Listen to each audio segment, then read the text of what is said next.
My friend, Tracy, and I have been friends since high school. Now we are already 32 years old. Once I had a very difficult period in my life when I made a lot of mistakes. For example, immediately after meeting a guy I found myself in bed. It was on the first date. I was very ashamed of that moment, and I shared it with my friend. And one day Tracy writes to me that she met a guy and after the first intimacy he left her, saying that a decent girl on the first date would not allow such a thing. Naturally, in this correspondence I remembered my own case. So that my husband wouldn't read it, I immediately deleted everything. But my friend took screenshots of the correspondence and then sent everything to my husband. She knew that his principles of life do not allow such behavior in a girl and I never told him about it. As a result, my husband and I had a serious scandal. My indecent relationship was revealed, and my husband didn't care that it was long before he appeared in my life. A childhood friend was going to get married and wanted to have a wedding not in his small homeland, but in the big city where I lived at that time. I had my own apartment, so he asked to come to me with his future wife. I decided not to embarrass the young, and so my wife and I moved in with her parents for a week. What you won't do for your best friend. When there was only a day left before the wedding, I suspected something was wrong. A friend did not call, as if he had fallen through the ground. I went to my house, it was already the wedding day. When I saw the apartment, I was stunned. Dirt, a mess like after a good party, and after a detailed inspection, some of my wife's money and jewelry were missing. I call a friend, he doesn't take it. The next day I finally got through to him. He answered my questions approximately as follows. "Oh, I forgot to tell you that I left the keys to the apartment with the concierge." Later, I found out through mutual acquaintances that he did not plan to invite me to the wedding. His future wife wanted to see only her friends at the wedding. A friend just wanted to stay in my apartment and have a wedding according to his plan. I don't even know which of them was more strange, my friend or his wife. For stealing money and jewelry, I did not write a statement, but simply decided to forget. Let it be on his conscience. By the way, he divorced his wife and started calling me again, offering to meet. But I don't feel like it anymore. I decided to go into business, rented a corner from a friend in his store. A friend offered a nominal fee of $100 for rent. And I helped him with repairs for that. Slowly, my business went uphill, and then a friend of mine announced some changes to the lease. Gradually, his appetites began to increase. One day I brought money for rent, by that time it was already $1,000, and a friend said, "We decided to raise your rent, and from January, at that time it was May, so you owe me more." As a result, I moved out from a friend, rented another room nearby. And he quickly realized and began to sell the same product as mine. Now we are competitors. Friendship lost in the fight for money. Scully and I worked together in the same office. We were friends and spent a lot of time together outside of work. Everything started to deteriorate when we were appointed a new boss. Scully could only talk about him all the time, and I didn't advertise my feelings for him. Suddenly, Michael, our boss, began to come to us often to chat. I thought he liked Scully and decided to quit.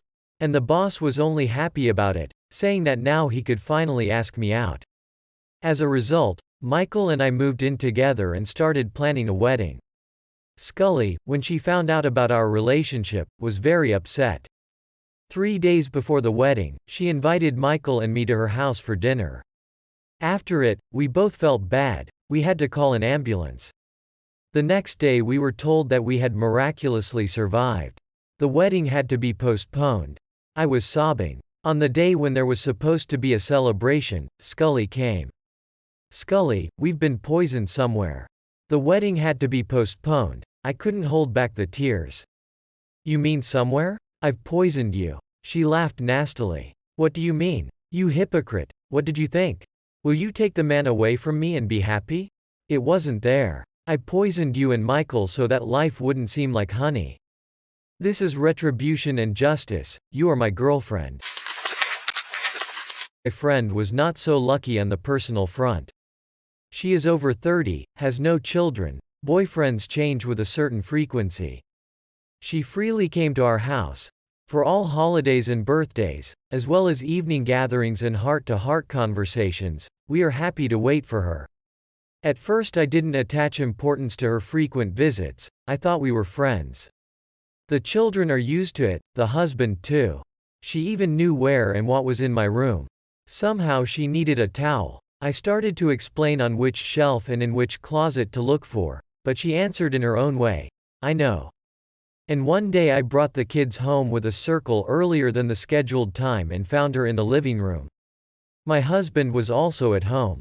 He was not at all surprised and said that a friend came to me and he let her wait. At first I didn't attach any importance to this, and then everything miraculously opened up when my husband decided to leave me. It all went on for a long time. She smiled in my face, played with my money, while sleeping with my husband. And I also told her about my personal life, you fool. In short, a divorce.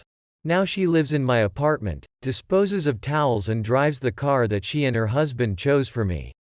Warmed on the chest, as they say. Women, be careful when approaching lonely rivals. We had a company, we rested all together. Fun, carefree. And one day, when my parents were not there, the whole company came to our house. My boyfriend and his friend were with me. I didn't know before that such a thing was even possible, but after this incident I lost faith in men for a long time.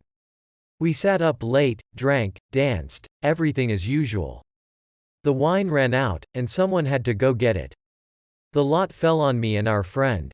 We went to a convenience store a couple of blocks from our house.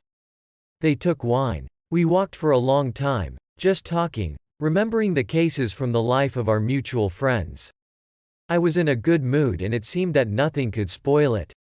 Let's scare them, Chris said. Come on. We knew that music was playing in the apartment, it was almost impossible to hear the door opening softly. We entered the apartment, went into the hall, but the guy and his sister were not there. I started looking and found this couple in my sister's bedroom. You can't imagine what I went through at that moment: surprise, anger, indignation, the desire to kill both of them. But I wanted to marry him. Married. For a man who is easily capable of such a thing. The guy was kicked out in disgrace. I looked at my sister with tears. How could you? But she just shrugged her shoulders. I liked him. But this is my boyfriend, we've been together for over a year. How could you? I hate you. I don't have a sister anymore, no. I screamed, but no cry could cover the pain of loss, the pain of betrayal. Krim tried to calm me down, but at that moment I hated him too. After all, it was his friend. 6 years have passed since then. I don't communicate with my sister, I can't forgive her the pain of betrayal. Our parents don't know what happened, I'm ashamed to tell them, my sister, apparently, too. She called me once, asked for forgiveness, but I can't. I haven't lived in that apartment for a long time, I moved out almost immediately, everything reminded me of this case. And my faith in men is askew. I'm afraid of betrayal again. Yes, I've had short affairs, but I can't completely surrender to feelings. I can't fall in love. I'm afraid that something like this will happen again. Put a like. Subscribe to the channel so as not to miss new stories.